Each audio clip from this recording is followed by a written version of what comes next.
अस्सलाम वालेकुम। आज के लेक्चर में आप सबको खुशामदीद। जैसे कि गुज़िश्ता लेक्चर के अंदर हम लोगों ने एक इक्वेशन की मदद से कंजम्पशन, इन्वेस्टमेंट, गवर्नमेंट स्पेंडिंग और सेविंग, टैक्सेस, ये सारी वैल्यूज़ फाइंड की थी। आज एक इसी तरह का एक और क्वेश्चन है, लेकिन उस क्वेश्चन में और इसमें डिफरेंस ये है कि वहाँ पे जो y की पावर थी वो फुल थी, यहाँ पे y की पावर हाफ है। तो अगर इस तरह का क्वेश्चन आ जाए तो उसको हम कैसे सॉल्व करेंगे। सेम प्रोसीजर वही है, लेकिन इसमें थोड़ी सी मैथमेटिकल टर्म और इन्वॉल्व हो जाती हैं। अब जैसे कि क्वेश्चन है तो इस क्वेश्चन को इस तरह का कोई भी क्वेश्चन हो तो हमने स्टार्ट कहाँ से करना होता है, y is equal to C plus I plus जी।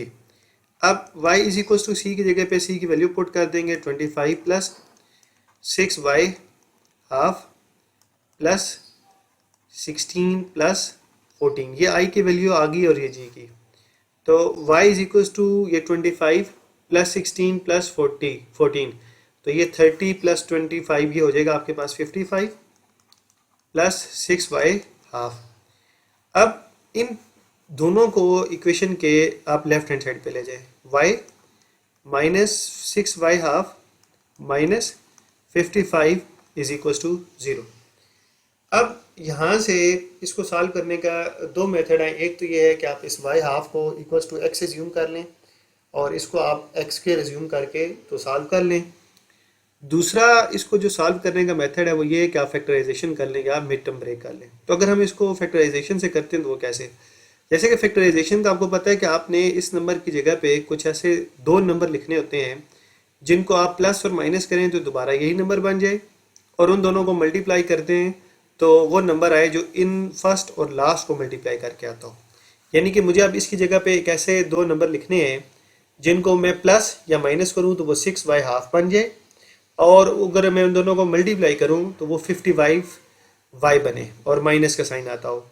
तो ये y minus 11y half plus 5y half minus 55 equals to 0।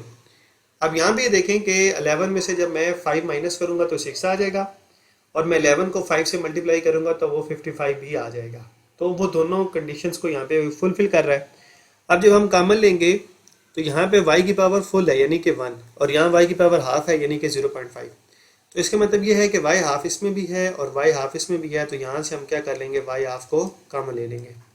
यहाँ से जब हम y हाफ कॉमन लेंगे तो इधर y हाफ रह जाएगा, माइनस इधर 11 रहेगा क्योंकि ये y हाफ हमने बाहर कॉमन ले लिया, प्लस इन दोनों में 5 का टेबल कॉमन है, 5 इस पे भी जा रहा है और 5 इस पे भी जा रहा है। तो यहाँ से हम 5 को कॉमन लेंगे तो यहाँ से y हाफ रह जाएगा और यहाँ से हमारे पास रह जाएगा 11 इज इक्वल टू 0।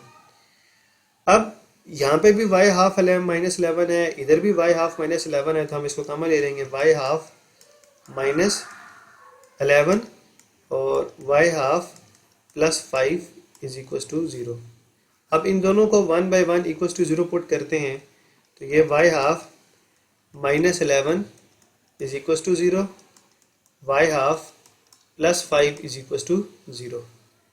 तो यहाँ से जो y हाफ की वैल्यू आती है वो प्लस 11 आती है, और यहाँ से जो y हाफ की वैल्यू आएगी वो माइनस 5 आएगी। अब चूंकि हमें पता है कि या तो हमारी इनकम है या नहीं है। अगर इनकम नहीं है तो इसका मतलब इनकम की वैल्यू 0 होगी, अगर है तो उसकी वैल्यू कुछ ना कुछ पॉजिटिव नंबर होंगे।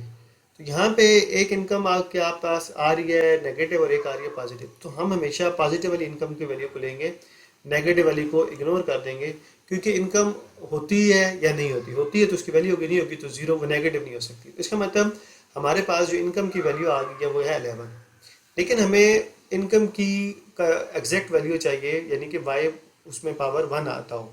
तो हम क्या करेंगे, ये y half is equal to 11, हम इसका दोनों साइडों पे क्या कर लेंगे, स्क्वायर ले लेंगे।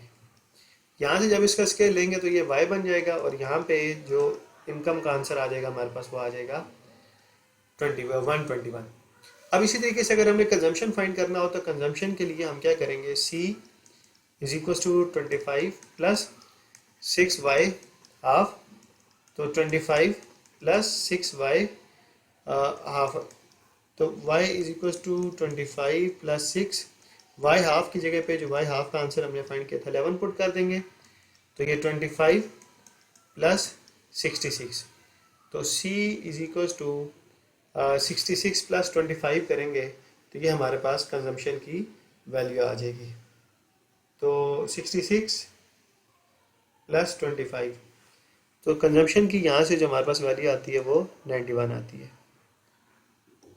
ठीक है, तो ये हम लोगों ने इस तरीके से, अब इसी का अगर आप सेविंग फाइंड करना चाहें तो saving is equals to Y minus C होगा, क्योंकि अब हमारे पास यहाँ पे टैक्सेस नहीं है तो हम यही ज्यूम करेंगे यही हमारे पास डिस्पोजेबल इनकम है।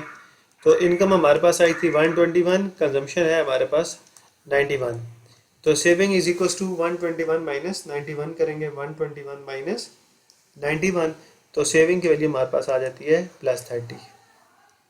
तो इस तरीके से अगर किसी क्वेश्चन में y की पावर हाफ हो तो हम लोग उसको ऐसे सॉल्व करेंगे।